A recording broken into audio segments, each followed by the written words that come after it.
ലോകമെമ്പാടുമുള്ള ക്രൈസ്തവ വിശ്വാസികൾ ഇന്ന് സുവിശേഷകനായ വിശുദ്ധ മർക്കോസിന്റെ തിരുനാൾ ആഘോഷിക്കുന്നു.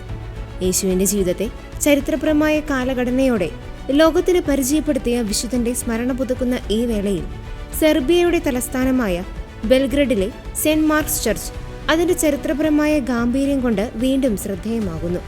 വിശുദ്ധ മർക്കോസിന്റെ ജീവിതത്തെക്കുറിച്ച് വളരെ കുറഞ്ഞ വിവരങ്ങൾ മാത്രമേ ലഭ്യമായിട്ടുള്ളൂവെങ്കിലും സഭാചരിത്രത്തിൽ അദ്ദേഹത്തിനുള്ള സ്ഥാനം അദ്വിതീയമാണ്. യഹൂദ കുടുംബത്തിൽ ജനിച്ച മർക്കോസ് യേശുവിന്റെ പരസ്യ ജീവിതകാലത്ത് ഒരു യുവാവായിരുന്നു. സഭയുടെ ആദ്യകാല വളർച്ചയ്ക്ക് സാക്ഷ്യം വഹിച്ച അദ്ദേഹം തന്റെ അനുഭവങ്ങൾ സുവിശേഷ രചനയിൽ പ്രതിഫലിപ്പിച്ചു.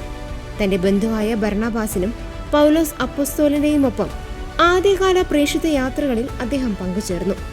പൗലോസ് തടവിലായിരുന്നപ്പോൾ മർക്കോസ് അദ്ദേഹത്തിന് വലിയ ആശ്വാസമായി ഉണ്ടായിരുന്നു.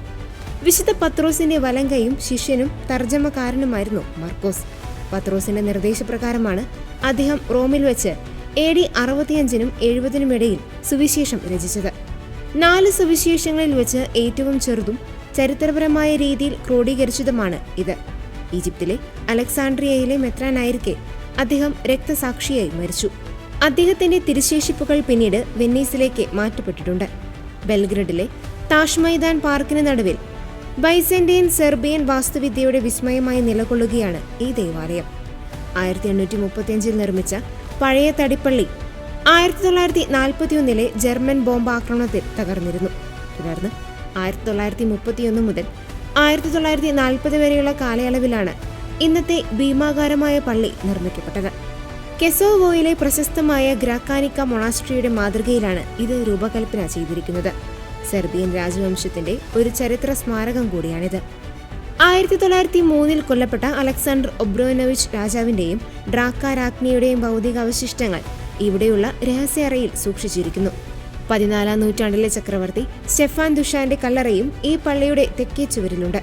2ാം ലോക മഹായുദ്ധത്തിലെ വ്യോമാക്രമണത്തെ അതിജീവിച്ച ഈ ദേവാലയത്തിന്റെ പുറം ചുവരുകളിൽ ഇന്നും വെടിയുണ്ടകളുടെയും ഷെല്ലുകളുടെയും പാടുകൾ കാണാം. നഗരത്തിന്റെ സഹനശക്തിയുടെ പ്രതീകമായി ഇവ മാറ്റമില്ലാതെ നിലനിർത്തിയിരിക്കുന്നു.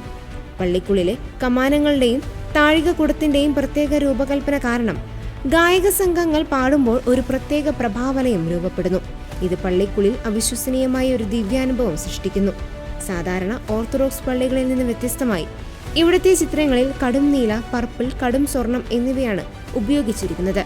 സെർബിയൻ ജനത നൂറ്റാണ്ടുകളായി അനുഭവിച്ച കഷ്ടപ്പാടുകളെയാണ് ഈ നിറങ്ങൾ സൂചിപ്പിക്കുന്നത്. ബെൽഗ്രഡിലെ തിരക്കേറിയ നഗരജീവിതത്തിനിടയിൽ പ്രശാന്തമായ അന്തരീക്ഷം പ്രദാനം ചെയ്യുന്ന സെന്റ് മാർക്ക് ചർച്ച് സുവിശേഷകനായ വിശുദ്ധ മർക്കോസിനോടുള്ള ആദരവായും സെർബിയൻ പാരമ്പര്യത്തിന്റെ കാവലാളായും ഇന്നും തലയുയർത്തി നിൽക്കുന്നു.